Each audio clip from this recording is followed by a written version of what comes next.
Hello friends, இன்றைக்கி நம்ம என்ன பார்க்க போகிறோன்னா குடைமிளகாய் சாதம் எப்படி பண்ணுறதுன்னு பார்க்கலாம். ஸ்டவ் ஆன் பண்ணி ஒரு பேன் வச்சு அதில் மசாலா பொருட்களை வறுத்து எடுத்துக்கலாம். 1 டேபிள் ஸ்பூன் சீரகம், 3 டேபிள் ஸ்பூன் கொத்தமல்லி, 3 டேபிள் ஸ்பூன் உளுந்து, 5 வரமிளகாய். இது எல்லாத்தையும் நல்லா பொன்னிறமாக வறுத்தெடுத்துக்கலாம். அடுப்பை லோ ஃப்ளேமில் வச்சுட்டு வறுத்துக்கோங்க, அப்போ தான் கருகாமல் இருக்கும்.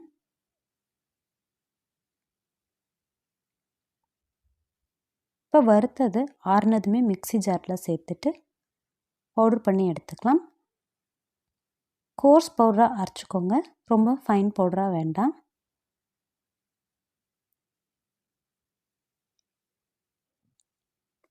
தாளிக்கிறதுக்கு கடாய் வச்சு ஸ்டவ் ஆன் பண்ணி ஆயில் சேர்த்துருக்கோம். 1/2 டேபிள் ஸ்பூன் சீரகம் சேர்த்துக்கலாம். 1 கொத்து கருவேப்பிலை, 3 பெரிய வெங்காயம் நீல வாக்கில் கட் பண்ணி வச்சுருக்கோம், அதையும் சேர்த்துட்டு நல்லா வதக்கி விட்டுறலாம். வெங்காயம் நல்லா வதங்கினதுக்கப்புறமா 1 டேபிள் ஸ்பூன் இஞ்சி பூண்டு பேஸ்ட் சேர்த்துக்கலாம். சேர்த்துட்டு நல்லா கலந்து விட்டுறலாம்.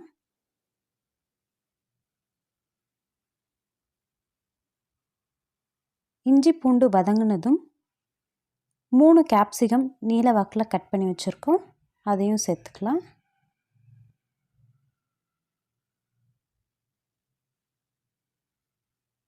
சேர்த்துட்டு 1 பெரிய தக்காளி கட் பண்ணி வச்சுருக்கோம், அதையும் சேர்த்துக்கலாம். தேவையான அளவு உப்பு, 1/4 டீஸ்பூன் மஞ்சள் தூள் சேர்த்து நல்லா கலந்து விட்டுறலாம்.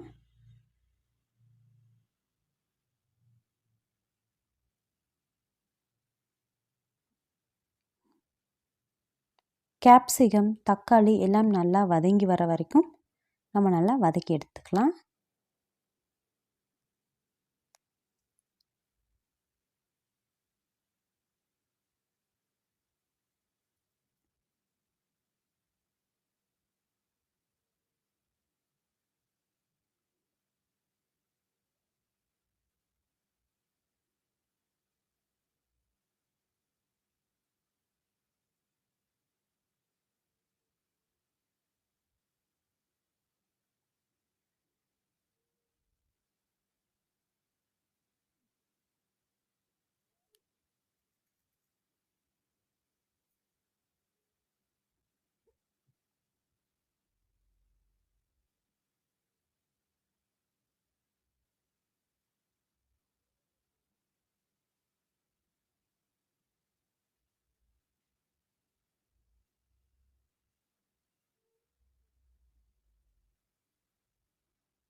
கேப்சிகம் தக்காளி எல்லாம் நல்லா வதங்கி வந்துருச்சு.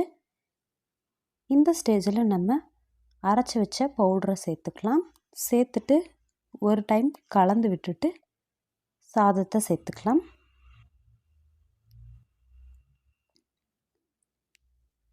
உங்களுக்கு எவ்வளவு அளவு தேவையோ அந்த அளவுக்கு சாதம் சேர்த்து நல்லா கலந்து விட்டுக்கலாம்.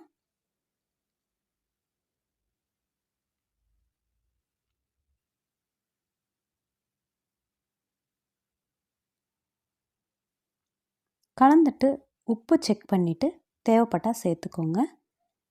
எனக்கு பத்தலை, அதனால் நான் உப்பு சேர்த்து நல்லா கலந்து விட்டுக்கிறேன். மசாலா சேர்த்ததுக்கப்புறமா ரொம்ப அதை வேக வைக்கக்கூடாது. அந்த மசால் வாசனை இருக்கணும் அப்படின்னா ஒரு தடவை கலந்து விட்டுட்டு சாதத்தை சேர்த்துக்கோங்க.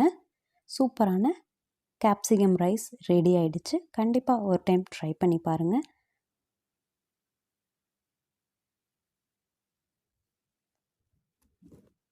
சிம்பிளாக டேஸ்ட்டாக செய்யக்கூடிய ஈஸியான ரெசிபி இது.